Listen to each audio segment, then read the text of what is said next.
ಬಂಧುಗಳೇ ನಮಸ್ತೆ. ಜನರ ಸುದ್ದಿಗೆ ಸ್ವಾಗತ. ಸ್ನೇಹಿತರೆ, ದಾವಣಗೆರೆಯಲ್ಲಿ ದರೋಡೆ ಗ್ಯಾಂಗ್ ಹಾಗೂ ಪೊಲೀಸ್ ನಡುವೆ ಘರ್ಷಣೆಯಾಗಿದೆ. ಪೊಲೀಸರು ಓರ್ವನ ಕಾಲಿಗೆ ಫೈರಿಂಗ್ ಮಾಡಿದ್ದಾರೆ.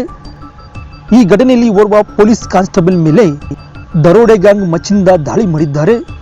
2 ಕಾರಿನಲ್ಲಿ 8 ಜನ ದರೋಡೆಕೋರರು ದಾವಣಗೆರೆ ಜಿಲ್ಲೆಯ ಹೊನ್ನಾಳಿ ತಾಲೂಕಿನ ಹರಬಗಟ್ಟೆ ಕ್ರಾಸ್ ಬಳಿ ಬರುತ್ತಿದ್ದಾಗ ಖಚಿತ ಮಾಹಿತಿ ಮೇಲೆ ಕಾರು ನಿಲ್ಲಿಸುವಂತೆ ಸೂಚನೆ ನೀಡಿದರು ಪೊಲೀಸರು.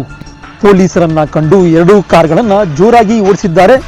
ಬಳಿಕ ಪೊಲೀಸರು ತಮ್ಮ ಜೀಪ್ನಲ್ಲಿ ಓವರ್ಟೇಕ್ ಮಾಡಿ ಅವರನ್ನ ಬಂಧಿಸಲು ಪ್ರಯತ್ನಿಸಿದ್ದಾರೆ.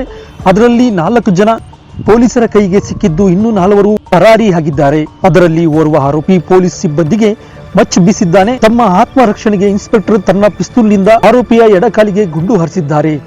ಬಳಿಕ ಗಾಯಾಳು ಪೊಲೀಸ್ ಕಾನ್ಸ್ಟೇಬಲ್ ಹಾಗೂ ಪೊಲೀಸ್ ಗುಂಡಿಗೆ ಗಾಯಗೊಂಡ ದರೋಡೆ ಗ್ಯಾಂಗ್ ಸದಸ್ಯನಿಗೆ ನ್ಯಾಮತಿ ಸರ್ಕಾರಿ ಆಸ್ಪತ್ರೆಗೆ ಚಿಕಿತ್ಸೆ ಕೊಡಿಸಲಾಗಿದ್ದು, ಆರೋಪಿಗೆ ಹೆಚ್ಚಿನ ಚಿಕಿತ್ಸೆಗೆ ಜಿಲ್ಲಾ ಆಸ್ಪತ್ರೆಗೆ ಸೇರಿಸಲಾಗಿದ್ದು, ಇನ್ನು ಘಟನೆ ನಡೆದ ಸ್ಥಳಕ್ಕೆ ಜಿಲ್ಲಾ ಪೊಲೀಸ್ ವರಿಷ್ಠಾಧಿಕಾರಿ ಉಮಾಪ್ರಶಾಂತ್ ಅವರು ಭೇಟಿ ನೀಡಿದ್ದಾರೆ.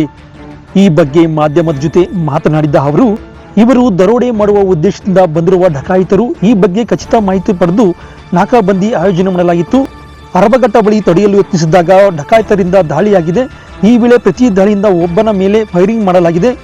4 ಜನರನ್ನ ಬಂಧಿಸಲಾಗಿದ್ದು, ಬಂಧಿತರಿಂದ ಮಚ್ಚು 4, ಸಜೀವ ಗುಂಡು, ಗ್ಯಾಸ್ ಕಟರ್ ಸೇರಿದಂತೆ 2 ಕಾರುಗಳನ್ನು ವಶಪಡಿಸಿಕೊಳ್ಳಲಾಗಿದೆ. ಕಳೆದ 5 ತಿಂಗಳ ಹಿಂದೆ ನ್ಯಾಮತಿಯ SBI ಬ್ಯಾಂಕ್ ದರೋಡೆಗೂ ಇವರಿಗೂ ಸಂಬಂಧವಿರಬಹುದು. ವಿಚಾರಣೆ ನಂತರ ಹೆಚ್ಚಿನ ಮಾಹಿತಿ ತಿಳಿಸಲಾಗುವುದು ಎಂದು ಹೇಳಿದ್ದಾರೆ. ನಿನ್ನೆ ನಮಗೆ ಒಂದು ಮಾಹಿತಿ ಬರ್ತದೆ, 1-2 ವೆಹಿಕಲಲ್ಲಿ ಇಲ್ಲಿ ದರೋಡೆ ಮಾಡಲಿಕ್ಕೆ ಬರ್ತಾ ಇದ್ದಾರೆ ಹೀಗೆ ನ್ಯಾಮತಿ ಕಡೆಗೆ ಅಂತ ಹೇಳಿ. ಅದೇ ಆಧಾರದ ಮೇಲೆ ನಾವು ಇಮಿಡಿಯೇಟಾಗಿ ಎಲ್ಲರಿಗೆ ಅಲರ್ಟ್ ಮಾಡಿ ಎಲ್ಲ ಕಡೆ ಚೆಕ್ ಪೋಸ್ಟನ್ನು ಕೂಡ ಹಾಕ್ತೇವೆ. ಆ ಚೆಕ್ ಪೋಸ್ಟನ್ನು ಹಾಕಿರಬೇಕಾದ್ರೆ ನಮಗೆ ಅಲರ್ಟ್ ಮಾಡಿದಾಗ 1-2 ರೀತಿ ನಂಬರ್ ಪ್ಲೇಟ್ ಇರೋ ವೆಹಿಕಲ್ಸ್ ಚೆಕ್ ಪೋಸ್ಟಿಂದ ಪಾಸ್ ಆಗ್ತಾ ಇರೋದು ಗಮನಕ್ಕೆ ಬರ್ತದೆ. ಫಸ್ಟು ಅದು ಕಡದಕಟ್ಟೆಗೆ ಕಡೆಗೆ ಬರ್ತಾರೆ. ಆ ಕಡೆ ಹರಿಹರ ಕಡೆಯಿಂದ ಬಂದು ಕಡದಕಟ್ಟೆ ಕಡೆಗೆ ಕ್ರಾಸ್ ಆಗ್ತಾರೆ. ಅಲ್ಲಿ ನಮ್ಮವರು ಏನು ಅವ್ರಿಗೆ ತಡೀತಾರೆ. ಸ್ಟಾಪ್ ಮಾಡೋಕ್ಕೆ ಹೋದಾಗ ಅವರು ಸ್ಟಾಪ್ ಮಾಡದೆ ಇಮಿಡಿಯೇಟಾಗಿ ಫಾಸ್ಟಾಗಿ ಬರ್ತಾರೆ. ಅಲ್ಲಿದ್ದ ಸಿಬ್ಬಂದಿ ನಮ್ಮ ಇನ್ಸ್ಪೆಕ್ಟರ್ ನ್ಯಾಮತಿ ರವಿ ಅವ್ರಿಗೆ ಫೋನ್ ಮಾಡಿ ಹೇಳ್ತಾರೆ, ಸರ್ ಇಲ್ಲಿ ವೆಹಿಕಲ್ ಪಾಸ್ ಆಗಿದೆ, ಬಟ್ ಅವರು ಸ್ಟಾಪ್ ಮಾಡಲಿಲ್ಲ, ತುಂಬ ಫಾಸ್ಟಾಗಿ ಹೋಗ್ತಾ ಇದ್ದಾರೆ ಅಂತ. ಅದಾದಮೇಲೆ ನೆಕ್ಸ್ಟು ಕಡದಕಟ್ಟೆಯಿಂದ ಹರಬಗಟ್ಟ ಕ್ರಾಸಿಗೆ ಬರ್ತಾರೆ. ಹರಬಗಟ್ಟ ಕ್ರಾಸಿಗೆ ಬಂದಾಗ ನಮ್ಮವರು ಆಲ್ರೆಡಿ ಇವರು ಇನ್ಸ್ಪೆಕ್ಟರು ಮತ್ತು ಅದರ್ಸ್ ರೀಚ್ ಆಗಿರ್ತಾರೆ. ಅಲ್ಲಿಂದ ಇಬ್ಬರು 2 ಏನು ವೆಹಿಕಲ್ಸ್ ಇತ್ತು, UP ಪಾಸಿಂಗ್ ವೆಹಿಕಲ್ಸು 2 ಕೂಡ ತುಂಬ ಫಾಸ್ಟಾಗಿ ಹೋಗ್ತಾ ಇತ್ತು. ಇವರು ನೋಡಿ ನಮ್ಮವರು ಇಮಿಡಿಯೇಟಾಗಿ ಈ ಕಡೆಯಿಂದ ಕೂಡ ಬಂದು ಸ್ಟಾಪ್ ಮಾಡಿದ್ದಾರೆ. ಸ್ಟಾಪ್ ಮಾಡಿ ಬಂದಾದಮೇಲೆ ಅವರು ಆ ಕ್ರಾಸಿಂದ ಈ ಕಡೆ ಬಂದು ಇಮಿಡಿಯೇಟಾಗಿ ನಮಗೆ ಅವರು ಎಲ್ಲರಿಗೆ ಸೆಕ್ಯೂರ್ ಮಾಡೋಕ್ಕೆ ಹೋದಾಗ ನಮ್ಮ ಸಿಬ್ಬಂದಿಗೆ ಅವರು ಅಲ್ಲಿದ್ದಂತಹ ಒಬ್ಬ ಗ್ರೂಪಲ್ಲಿ ಇದ್ದಂತಹ ಮೆಂಬರ್ ಅಟ್ಯಾಕ್ ಮಾಡಲಿಕ್ಕೆ ಬರ್ತಾರೆ. ನಮ್ಮ ಇನ್ಸ್ಪೆಕ್ಟ್ರು ವಾರ್ನ್ ಮಾಡಿದ್ದಾರೆ, ಇಲ್ಲ ನೀನು ಶರಣಾಗಬೇಕು ತರೋದು ಅಂತ ಏನಿದೆ ಅದು ಪ್ರೊಸೀಜರ್ ಮಾಡ್ತೀವಿ ಅಂತ. ಬಟ್ ಸ್ಟಿಲ್ ಅವನು ಅದನ್ನೇ ಕಂಟಿನ್ಯೂ ಮಾಡ್ತಾರೆ. ಅವ್ರಿಗೆ ಅಟ್ಯಾಕ್ ಮಾಡೋಕ್ಕೆ ಹೋಗ್ತಾರೆ ತಿಳಿಸಿ. ಆವಾಗ ನಮ್ಮ ಇನ್ಸ್ಪೆಕ್ಟ್ರು ಒಂದು ಸಲ ವಾರ್ನ್ ಮಾಡಿದಾಗ FIR ಮಾಡಿದ್ದಾರೆ. ನೆಕ್ಸ್ಟು ಅವ್ರಿಗೆ ನಾವು ಕೂಡ ಆರೋಪಿಗೆ ಇನ್ಸ್ಪೆಕ್ಟರು ಕೊಡ್ದಿರ್ತಾರೆ. ಇಮಿಡಿಯೇಟಾಗಿ ಆರೋಪಿಯನ್ನು ನಾವು ನ್ಯಾಮತಿ ಹಾಸ್ಪಿಟಲ್ಗೆ ಶಿಫ್ಟ್ ಮಾಡಿದ್ದೇವೆ. ಅಲ್ಲಿಂದ ಇವಾಗ ದಾವಣಗೆರೆ ಹಾಸ್ಪಿಟಲ್ಗೆ ಕೂಡ ಶಿಫ್ಟ್ ಮಾಡಿದ್ದೇವೆ. ಇವಾಗ ನಾವು 4 ಜನಕ್ಕೆ ಸೆಕ್ಯೂರ್ ಮಾಡಿದ್ದೀವಿ. ಫರ್ದರ್ ಏನು ಲೀಗಲ್ ಪ್ರೊಸೀಜರ್ ಇದೆ, ಅವ್ರು ಯಾವ್ಯಾವ ಕೇಸಲ್ಲಿ ಇನ್ವಾಲ್ವ್ ಆಗಿದ್ದಾರೆ, ಏನೇನಿದೆ ಅಂತ ಹೇಳಿ ಸ್ವಲ್ಪ ಇವಾಗ ವೆರಿಫೈ ಮಾಡ್ತಾರೆ. ಟೋಟಲಿ ಸುಮಾರು 7 ಜನ ಇದ್ದರು ಅಂತ ತಿಳಿದು ಬಂದಿದೆ. ಅದರಲ್ಲಿ ಇವಾಗ 4 ಜನಕ್ಕೆ ನಾವು ಸೆಕ್ಯೂರ್ ಮಾಡಿದ್ದೀವಿ.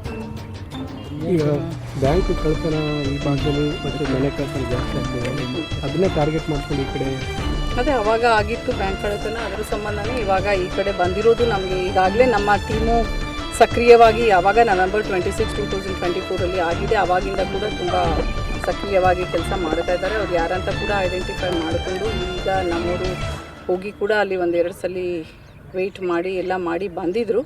ಸೊ ಅದೇ ಮಾಹಿತಿ ಮೇಲೆ ನಮಗೆ ಇವಾಗ ಮಾಹಿತಿ ಕೂಡ ಬಂದಿತ್ತು. ಅದ್ರ ಬೇಸಿಸ್ ಮೇಲೆ ಇವತ್ತು ನಾವು ಅವ್ರ ಮೇಲೆ ಈ ಥರ ಪ್ರಿಪ್ರೇಷನ್ಗೆ ಬಂದಿದ್ರು ಅಂತ ಪ್ರಿಪ್ರೇಷನ್ ಫಾರ್ ಡಕಾಯಿತಿಗೆ ರಿಲೇಟೆಡ್ ಕೇಸಸ್ನ ಇವಾಗ ಮಾಡ್ಕೊಂಡಿದ್ದೇವೆ. ಆಲ್ರೆಡಿ ಸೇಮ್ ಸಾಮ್ಯತೆ ಇರೋಂಗೆ ಕಾಣ್ತೀವಿ, ಹಳೆ ಗ್ಯಾಂಗ್ ಇದೆ ಅನ್ನಿಸ್ತಾ ಇದೆ. ಬಟ್ ನಾವು ಇವಾಗೆಲ್ಲ ನಿಮಗೆ ಕಂಪ್ಲೀಟಾಗಿ ವೆರಿಫೈ ಮಾಡಿದ ಮೇಲೇ ನಾನು ಏನು ಫರ್ದರ್ ಏನಿದೆ ಅಂತ ನಾನು ನಿಮಗೆ ಸ್ವಲ್ಪ ಹೊತ್ತಿನಲ್ಲಿ ಎಲ್ಲ ಮಾಹಿತಿ ಕೊಡ್ತೇನೆ. ಮಾರಕಸ್ತ್ರಗಳು ಮತ್ತೆ ಇಲ್ಲಿ ನನಗೆ ಒಂದು ಮಚ್ಚು ಸಿಕ್ಕಿದೆ, ಒಂದು ಲೈವ್ ಬುಲೆಟ್ಸ್ ಸಿಕ್ಕಿದೆ, ರೌಂಡ್ಸ್ 4 ಸಿಕ್ಕಿದೆ, ಹೌದು ಮಲ್ಟಿ ಕ್ಯಾಪ್ಸ್ ಮತ್ತು ಗ್ಲೌಸ್, ಮಚ್ಚು, ಅವ್ರದ್ದು 2 ವೆಹಿಕಲ್ಸು ಎಲ್ಲ ಕೂಡ ಸೀಸ್ ಮಾಡಿದೆ. ಗ್ಯಾಸ್ ಕಟ್ಟರ್ ಅದು ಗ್ಯಾಸ್ ಕಟ್ಟರ್ ಕೂಡ ಇದೆ. Gas cutter. ಅದು ಎಲ್ಲ ವೆರಿಫೈ ಮಾಡ್ತಾ ಇದ್ದೀವಿ, ಯಾರ್ದು ಏನೋ ಅದು ಸ್ವಲ್ಪ ಕಂಪ್ಲೀಟಾಗಿ ವೆರಿಫೈ ಮಾಡಿದ್ಮೇಲೆ ನಾನು ನಿಮಗೆ ಸಂಪೂರ್ಣವಾದ ಮಾಹಿತಿಯನ್ನು ಸ್ಟೇಷನ್ಗೆ ಹೋದ್ಮೇಲೆ ನಾನು ಕೊಡ್ತೇನೆ. ಮೇಡಮ್, ಇತ್ತೀಚೆಗೆ ಈ ಬೇರೆ ಬೇರೆ ವಸ್ತುಗಳನ್ನು ಮಾರಾಟ ಮಾಡಲಿಕ್ಕೆ ಬೇರೆ ಬೇರೆ ಅದೇ ಕಂಪ್ಲೀಟಾಗಿ ನಾನು ಮಾಹಿತಿ ಕೊಡ್ತೇನೆ station. Thank you madam, thank you.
ಏನು